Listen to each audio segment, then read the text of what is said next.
बिस्मिल्लाहिर्रहमानिर्रहीम। Dear secondary students, आज हम अपने चैप्टर नंबर 22 में नेक्स्ट टॉपिक पर बात करेंगे। लास्ट टाइम हमने बात की थी लॉ ऑफ सेग्रीगेशन की। आज हम बात करेंगे टेस्ट क्रॉस क्या चीज है। जैसे इससे पहले आप लोगों ने लॉ ऑफ सेग्रीगेशन में देखा था कि जो F2 जनरेशन है वो 3 डोमिनेंट फिनोटाइप और एक रिसेसिव फिनोटाइप पैदा करती है, लेकिन वो जो डोमिनेंट है आया कि वो होमोजाइगस डोमिनेंट है या हेटेरोजाइगस डोमिनेंट है। जैसे फॉर एग्जांपल मिसाल के तौर पर देखें, सपोज किया कि हम ये एक सीड बनाते हैं, इट इज शोइंग द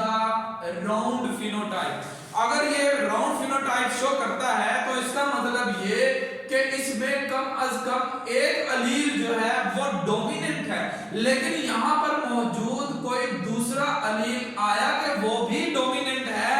या रिसेसिव है, इसका हमें मालूम नहीं है। इस चीज का पता चलाने के लिए जो टेस्ट क्रॉस है वो हमने डिजाइन किया है ताकि हमें पता चले कि ऐसा इंडिविजुअल जो फिनोटाइप का डोमिनेंट शो करता है लेकिन हमें उसकी जीनोटाइप का मालूम नहीं है, आया कि इसकी जीनोटाइप जो है वो होमोजाइगस डोमिनेंट ये वाली है या हेटेरोजाइगस डोमिनेंट है, क्योंकि दोनों ही कंडीशन में सीड की जो शेप है वो राउंड प्रोड्यूस होती है। हमारी F2 जनरेशन के अंदर हमने बात की थी कि ये वाला हेटेरोजाइगस दो इंडिविजुअल्स पैदा हुए थे, हमने चेक करना है कि आया कि वो होमोजाइगस है या हेटेरोजाइगस है। यानी इसको हम ऐसे डिफाइन करते हैं, a cross that test the genotype of organism showing dominant phenotype या डोमिनेंट ट्रेट को जाहिर करता है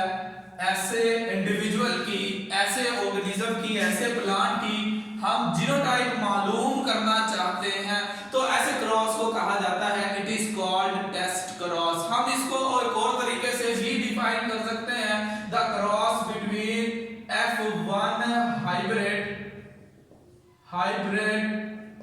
with P1 parents.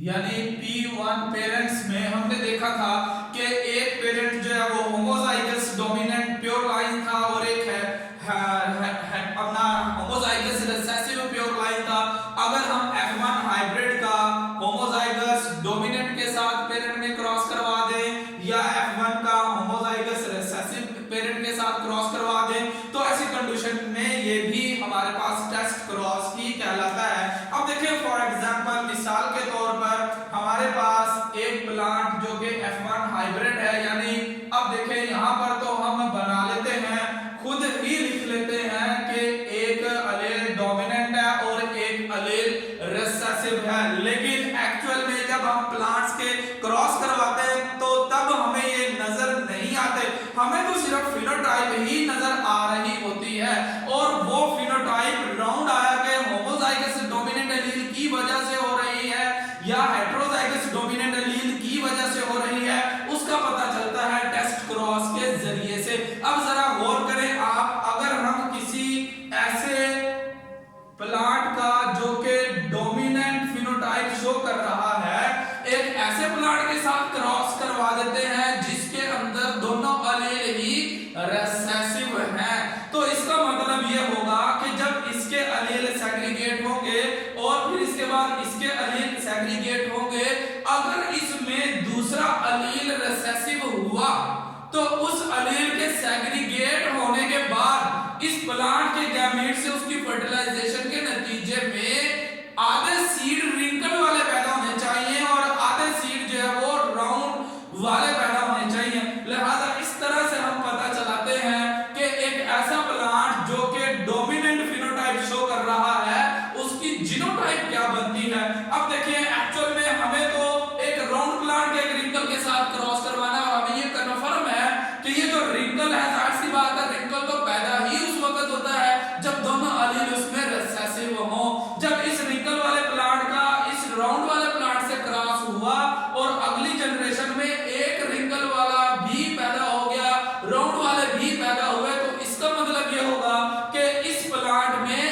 Aleel round वाला और एक रिंकल वाला है। अब देखें जरा हम इसको डायग्रामेटिकली बना के देखते हैं। जाहिर सी बात है जब इसके गैमेट्स फॉर्मेशन का अमल होगा तो इस प्लांट को सपोज किया कि हम मेल प्लांट के तौर पर कंसीडर कर रहे हैं, इसको फीमेल प्लांट के तौर पर कंसीडर कर लें, तो यहाँ पर जो अलील पैदा होंगे दो तरह के स्पर्म पैदा होने के चांसेस हैं। एक जिसको हम कहते हैं कैपिटल आर राउंड वाला स्पर्म होगा और एक रिंकल वाला स्पर्म होगा। लेकिन इस प्लांट के अंदर एग की कितनी ही सिचुएशंस हो तमाम में राउंड वाला रिंकल वाला एग ही पैदा होगा, क्योंकि ये होमोजाइगस है रिसेसिव के लिए यानी रिंकल वाले जीनोटाइप के लिए। अब इसका हम पुनेट स्केयर बना लेते हैं, यानी इस तरफ से अगर जो है वो हमारे पास आ जाए।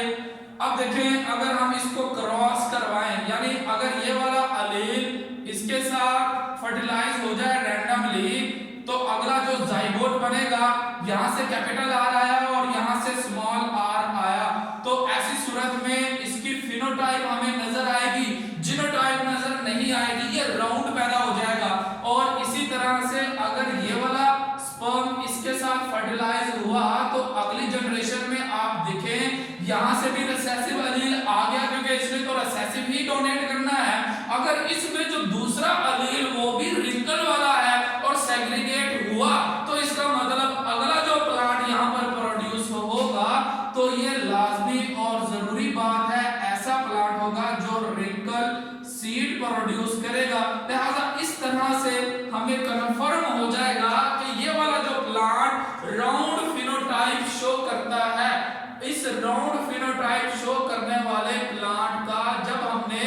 इस रिंकल्ड फिनोटाइप वाले प्लांट से क्रॉस करवाया और इन दोनों की जनरेशन में आधे बीज राउंड वाले और आधे रिंकल वाले पैदा हुए, इस बात का सबूत है कि ये वाला राउंड प्लांट जो था it was the heterozygous dominant, यानी डोमिनेंट तो है ये लेकिन हेटेरोजाइगस है। दूसरा अलील इसके साथ जो है वो यहाँ पर रिंकल वाला यानी रिसेसिव वाला है। अगर यहाँ पर सपोज करें, फर्ज करें यहाँ पर जो अलील हो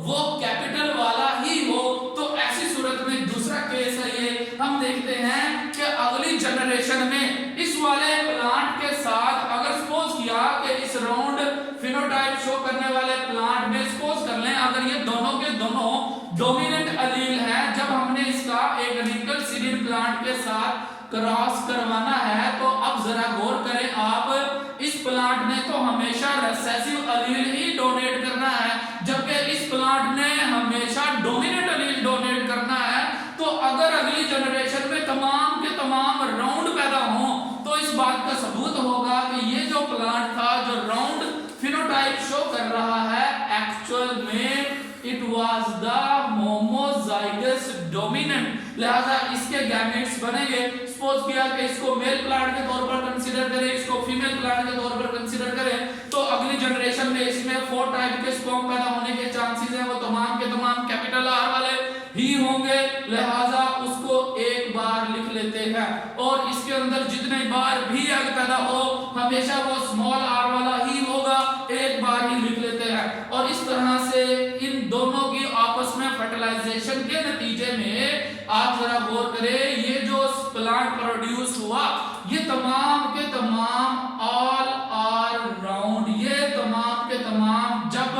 राउंड बीज वाले पौधे पैदा कर दे अपनी अगली जनरेशन में, तो इस बात का सबूत होगा कि ये वाला प्लांट होमोजाइगस डोमिनेंट था। इस तरह से टेस्ट क्रॉस से मेंडल्स के लॉ ऑफ सेग्रीगेशन की वेरिफिकेशन भी हो जाती है कि अलील्स जुदा होते हैं, सेग्रीगेट होते हैं, और उसके साथ साथ हमें यह भी पता चल जाता है कि एक ऐसा इंडिविजुअल जो फिनोटाइप तो डोमिनेंट वाली शो करता है लेकिन हमें उसकी जीनोटाइप का कन्फर्म नहीं है आया कि वो दोनों के दोनों अलील डोमिनेंट वाले हैं या रिसेसिव वाले हैं। तो जब हम उसका किसी डबल रिसेसिव प्लांट से रिसेसिव दोनों अलील रखने वाले प्लांट से क्रॉस करवा देते हैं, अगर अगली जनरेशन आधी डोमिनेंट आधी रिसेसिव वाली हो, जैसे आधे राउंड आधे रिंकल हो, तो इसका मतलब this plant was the heterozygous dominant. और अगर अगली जनरेशन तमाम के तमाम राउंड हो तो हम इसको कहते हैं इट वाज द होमोजाइगस